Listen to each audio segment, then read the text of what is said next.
Hello and welcome to the analysis of the Hindu newspaper dated April 5th, 2023. In this video, we are going to talk about two important newspaper articles which are going to be very important, very significant for the civil services examination. So do watch this video till the end and let's now start with the first important newspaper article. Now, the first newspaper article which we are going to talk about is regarding the World Bank report which has been presented. Right, so this particular report talks about the growth prospects for the India, right, in 2023 to 2024 and 2024 to 2025.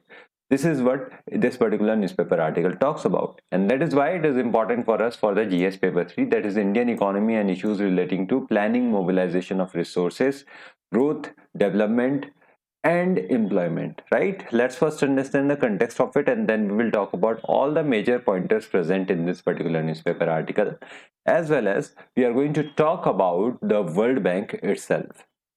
So now the World Bank has given a forecast for the growth of India. India's GDP growth is expected to be 6.3% according to the World Bank estimates, and this is a downgrade of 0.7 percentage points since its October forecast. In the October, it mentioned that there is going to be a 7% growth, but now it has downgraded it. And the primary reason behind is the high borrowing cost and slower income growth causing weaker consumption.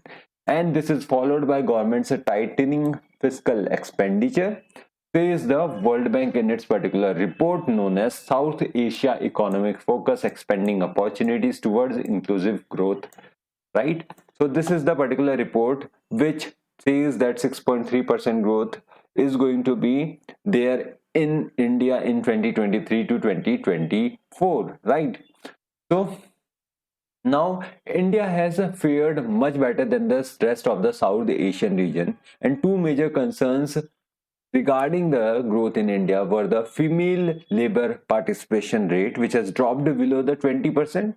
And the second thing is the informal sector, neither becoming more productive nor shrinking, according to the study's lead economist. Now, the Indian economy is expected to grow at 6.4% in financial year 2024 to 2025, and which is an upgrade of 0.3 percentage points from the previous forecast. So in 2023 to 2024, what it is 6.3%. Now in 2024 to 2025, it is going to be at 6.4%, right? And the South Asia region as a whole is expected to grow at 5.6% this calendar year. And the services sector, which is the booming sector of India, which is the forefront sector of India, is going to be the fastest growing industries in India, and it is going to be followed by the construction sector. Now, investment growth remained strong and business confidence was high in India according to this particular report. Now, the outlook for India's neighbors, that is Sri Lanka and Pakistan, is much bleaker because they are going through some kind of financial crisis, right? So the World Bank forecast for the Sri Lanka in this calendar year was minus 4.3%, which is a contraction, right? Minus 4.3%, which is a contraction. And for Pakistan, the growth is very low. It is of just 0.4% in the year ending June 30, 2023.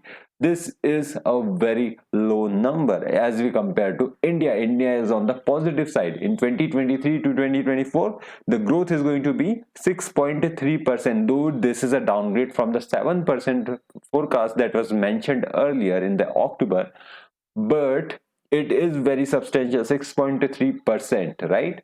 So this is it regarding this particular newspaper article. Now this particular newspaper article talks about a group, right? The report was presented by the group called the World Bank. So what exactly is the World Bank group? So basically, with 189 member countries, the World Bank group is a unique global partnership of 5 institutions which works towards the sustainable solutions that might reduce poverty and build shared prosperity in the developing world countries. And the bank group works with the country, governments, the private sector, civil society organization, regional development banks. It also works with the think tanks and other international institutions on issues ranging from climate change, conflict, food security to education, agriculture, finance and trade. All of these things are dealt by the World Bank. Now the World Bank consists of 5 institutions which have their own specialized importance. Now the first one is the IBRD, which is International Bank for Reconstruction and Development, which provides loans, credits and grants.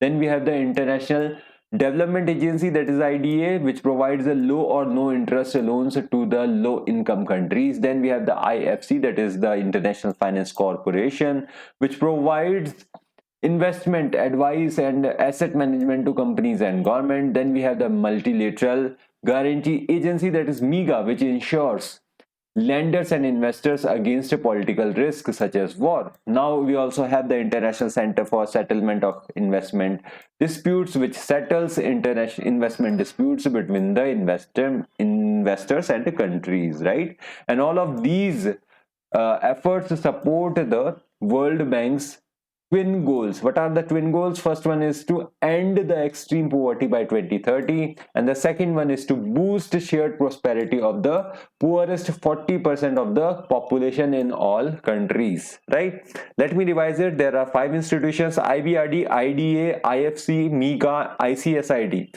Now all of these groups have twin goals, that is to end the extreme poverty by 2030 and to boost shared prosperity of the poorest 40% of the population in all countries, right? These are the twin goals that the World Bank strives to achieve.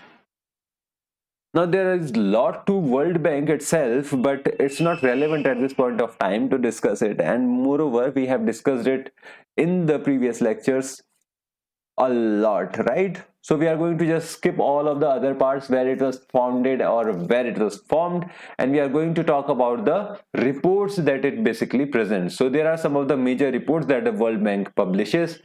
The first one is the Human Capital Index, which is the very important report of the World Bank. Questions do arise that human capital index is produced by what? World Bank, IMF, or all the other institutions I mentioned, and then you have to choose the World Bank out of it, right? And the second one is the World Development Report. These are the two major publications. There are also some minor publications such as the World Bank paper on India's poverty, South Asia economic focus, that is biannual in nature, and that is produced on 2 times a year. Then we also have the groundswell report, which is presented by the World Bank. So these are the major publications and the minor publications of the World Bank, and this is it regarding this particular newspaper article. Let's now head to the next important newspaper article. Now this particular newspaper article talks about the UN Water Conference, which was held from March 22 to 24, and this particular newspaper article is important because it talks about the water scarcity and some of the challenges regarding how to overcome the water scarcity, right? Now this article becomes very important for the GS paper 3, that is conservation, environmental pollution and degradation, environmental impact assessment. Importantly, it is important for the environmental impact assessment, right? Let's understand the context of it, and then we are going to talk about what exactly is this water conference, what are the challenges regarding it, and what are the key commitments which were made in the UN Water Conference. Now, the United Nations 2023 Water Conference, which was held on March 22 to 2024, was the first such meeting in the 46 years, because the last conference was held in the 1970 right? And this is after the 46 years that the UN Water Conference is happening. Now in a recent report entitled Water for Sustainable Development 2018 to 2028, the UN recognized the urgent need for action given that we are not on track to meet the 2030 Sustainable Development Goals for water and ensure availability and sustainable management of water and sanitation for all, right? So what exactly is this water conference? So basically we know that water is a scarce resource in some of the areas, but at the same time it is also prone to fragmentation. In a local area it may be a big problem, in the other local area it may not be the big problem. one area experiences the drought, the other area experiences the floods, and that is why the local solutions are needed. And therefore, there is an inherent problem in mobilizing globally for the local problems. If the problems are local, how can the solutions be figured out globally? That is the main problem. Now, the last UN Water Conference, which was held in 1977, was groundbreaking as it resulted in the first global action plan recognizing that all peoples, whatever their stage of development and social and economic conditions, have the right to have access to drinking water in quantities and of quality equal to their basic needs. It recognized that water is a basic need of the humankind. Now, this declaration led to several decades of global funding and concerted effort to lower the population without access to the safe drinking water. But now the challenges have become more severe, right? So extending services to the underserved problem is relatively uncontroversial. Now it comes down to finding the money to pay for it. Who is going to basically pay for that particular money, which is going to provide the money, which is going to provide the water to the underserved population? That is the main challenge, right? Now the challenge is that improving access to water and sanitation no longer translates directly to sustained access to water and sanitation. For example, many drinking water projects have failed because they drew too much groundwater, or the water sources were contaminated, leaving communities again with no access to water.